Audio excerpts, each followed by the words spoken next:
Hello and welcome to my channel.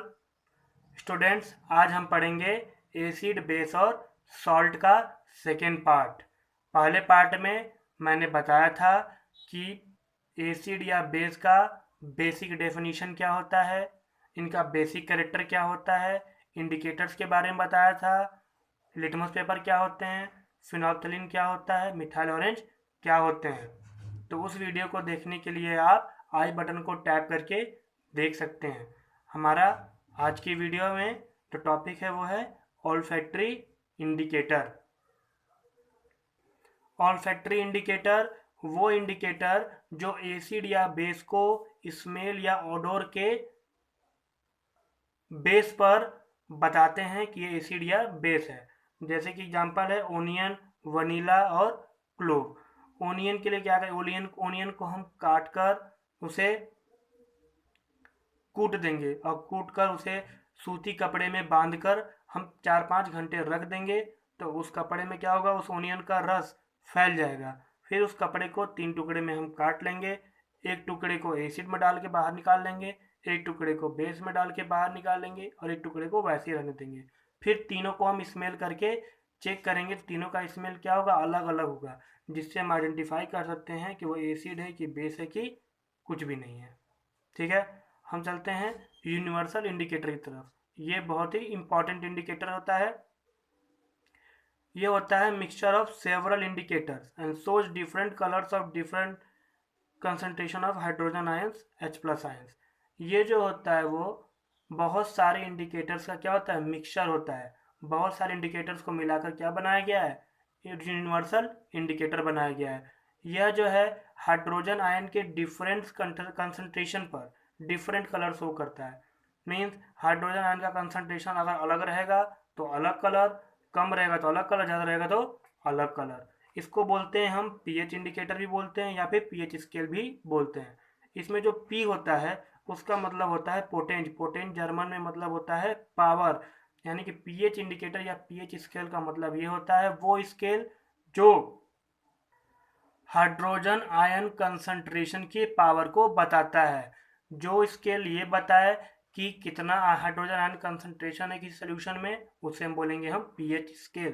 PH scale पे 0 से लेकर 14 तक कॉलम्स होते हैं। 0 रेड होता है, 14 वायोलेट होता है। इधर होता है स्ट्रॉन्ग एसिड, इधर होता है स्ट्रॉन्ग बेस। 7 होता है न्यूट्रल। न्यूट्रल से लेफ्ट साइड की तरफ बढ़ते जाएंगे, एसिडिक करेक्टर बढ़ता जाएगा। मीन्स इधर वीक एसिड, ये उससे स्ट्रॉन्ग, उससे स्ट्रॉन्ग, इधर सबसे स्ट्रॉन्ग एसिड। राइट साइड में बढ़ते जाएंगे तो बेसिक करेक्टर बढ़ता जाएगा। मतलब यहाँ पे वीक बेस, उससे स्ट्रॉन्ग बेस, यहाँ पे सबसे स्ट्रॉन्ग बेस। वी है वायलेट, आई है इंडिगो, बी है ब्लू, जी है ग्रीन, वाई है येलो, ओ है ऑरेंज, आर है रेड। इस प्रकार से हम डिफरेंट डिफरेंट कलर्स पे आइडेंटिफाई कर लेंगे कि वो बेस है कि एसिड है, या फिर कितना स्ट्रॉन्ग बेस है या फिर कितना स्ट्रॉन्ग एसिड है। मान लीजिए कि अगर हम किसी सोल्यूशन में पीएच इंडिकेटर को डाल के बाहर निकालें और उसका कलर जो है येलो कलर के करीब आ रहा है, इसका मतलब क्या है, वो एसिड है लेकिन वीक एसिड है। और अगर उसका ब्लू कलर आ रहा है, इसका मतलब वो बेस है लेकिन वीक बेस है। ठीक है। Pure water, pure water contains equal number of H plus and O H minus ions. जो प्योर वाटर होता है उसके अंदर एच प्लस आयन और ओ एच माइनस आयन दोनों इक्वल होते हैं, इसलिए क्या होता है, वो न्यूट्रल होता है। इसका पीएच जो होता है 7.4 होता है, मीन्स 7 के करीबी होता है। हमारा जो बॉडी है वह 7 से लेकर 7.8 के पीएच रेंज में वर्क करता है। वाटर वाला देख लें हम, जैसे ये H2O है। H2O जब आयंस में ब्रेक होगा तो यहाँ बनेगा H प्लस और OH माइनस आयन, ये दोनों बराबर होते हैं। अगर वाटर में ये H प्लस आयन ज़्यादा हो जाएगा तो वाटर एसिडिक हो जाएगा। अगर वाटर में OH माइनस आयन ज़्यादा हो जाएगा तो वाटर बेसिक हो जाएगा। अब चलते हैं हम स्ट्रॉन्ग एसिड और स्ट्रॉन्ग बेस की तरफ। स्ट्रॉन्ग एसिड, स्ट्रॉन्ग एसिड में हाइड्रोज H प्लस आयंस क्या होते हैं, ज़्यादा होते हैं। वीक एसिड में H प्लस आयंस कम होते हैं पर यूनिट वॉल्यूम। तो हमें यह भी समझना होगा कि पर यूनिट वॉल्यूम की बात होगी। केमिकल्स में जो कंसंट्रेशन शो किया जाता है वो मोल में दिखाया जाता है। तो अगर हम मान लेते हैं कि 1 मोल HCl है, 1 मोल फॉस्फेरिक एसिड है, तो दोनों को अगर हम वाटर के साथ मिलाएंगे तो दोनों में अलग अलग H प्लस आयन क्रिएट होगा। जो HCl है चाहे जो H2SO4 है उसमें H प्लस आयन ज़्यादा क्रिएट होगा, और जो H3PO4 है फॉस्फोरिक एसिड उसमें H प्लस आयन कम क्रिएट होगा, क्योंकि वो वीक एसिड है और HCl स्ट्रॉन्ग एसिड है। एग्जाम्पल भी यहाँ लिखा हुआ है, HCl H2SO4 strong, H3PO4 H2CO3 weak acid है। ये है कार्बोनिक एसिड, ये है फॉस्फोरिक एसिड। अब हम देखते हैं स्ट्रॉन्ग और वीक बेस। स्ट्रॉन्ग बेस में मोर OH माइनस होता है पर यूनिट वॉल्यूम, और इसका एग्जांपल NaOH और KOH। वीक बेस में लेस OH आयन कंसंट्रेशन होता है पर यूनिट वॉल्यूम, इसका एग्जांपल है CaOH2 और MgOH2। मीन्स जिस जिस बेस के सोल्यूशन में OH माइनस आयन ज़्यादा जनरेट होता है वो स्ट्रॉन्ग बेस है, और जिस बेस के सोल्यूशन में OH माइनस आयन कम क्रिएट होता है, कम जनरेट होता है, वो वीक बेस है।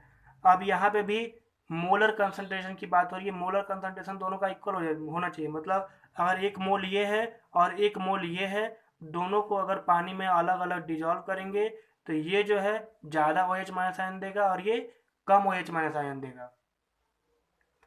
अब चलते हैं एक क्वेश्चन पे। क्या है क्वेश्चन?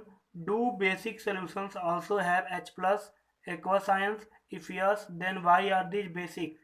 मीन्स क्वेश्चन ये है कि क्या जो बेसिक सोल्यूशन होता है उसमें भी H प्लस आयन होता है? अगर होता है तो बेसिक क्यों कहलाते हैं फिर? तो जो बेसिक सोल्यूशन होता है उसमें भी H प्लस आयन होता है, लेकिन मैंने अभी बताया pH स्केल पे कि अगर जितना ज़्यादा H प्लस आयन होगा, मोर H plus ion more acidic, उतना ज़्यादा ये स्ट्रांग होगा। और less H plus ion means less acidic, और लेस एसिडिक किधर था? इधर था न्यूट्रल, इधर था लेस, इधर था मोर, इधर था लेस बेसिक, इधर था मोर बेसिक, था ये सब। तो बेसिक सोल्यूशन में भी H प्लस आयन होते हैं, लेकिन वो कम होते हैं, और OH माइनस आयन ज़्यादा होते हैं, जिसकी वजह से उसको बेसिक कहा जाता है। उम्मीद करता हूँ आपको यह टॉपिक आज का समझ में आया होगा, और इसी के साथ अगर आप नए हैं तो मेरे चैनल को लाइक और सब्सक्राइब जरूर कर दें, और अगर आप पुराने हैं तो मेरे चैनल का बेल आइकन जरूर दबाएं। Thanks for watching. धन्यवाद।